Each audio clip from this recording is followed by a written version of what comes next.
Thanks, John. With the stroke of the governor's pen, Virginia will put an end to the death penalty. Today, both houses of the General Assembly voted to abolish capital punishment. It is a dramatic turnaround from a state that has executed more people in its history than any other state. Our Tracy Sears spoke to one of the lawmakers behind the legislation.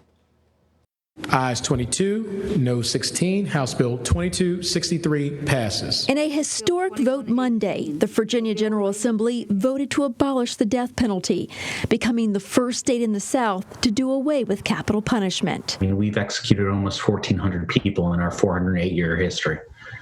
I mean, that's a lot of blood on our hands. Delegate Mike Mullen and Senator Scott Sorovell carried the identical bills strongly supported by Governor Ralph Northam.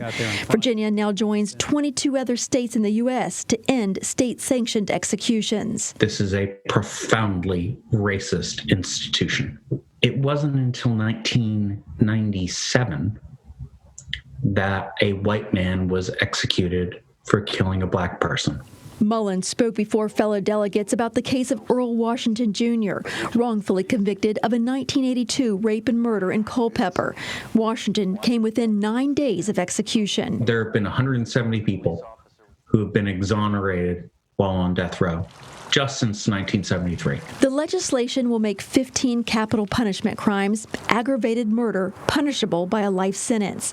Opponents of the legislation were discouraged that an amendment was killed that would have made all capital murder cases a true life sentence.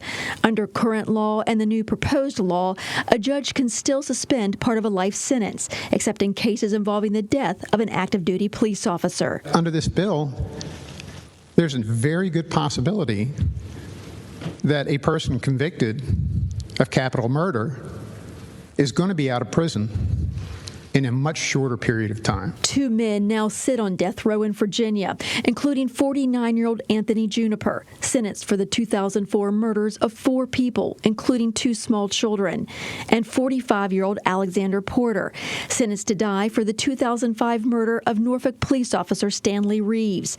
As a prosecutor, Mullen says he understands the devastation to victims' families and feels justice will still be served. Today's an emotional day. I'm not saying these people are good. I'm not saying you should like them. I'm just saying that maybe we need a little less death in this world. Well, both men who now sit on death row in Virginia will serve a life sentence with no chance of parole. This legislation could be on the governor's desk as early as this week to be signed into law. Bill?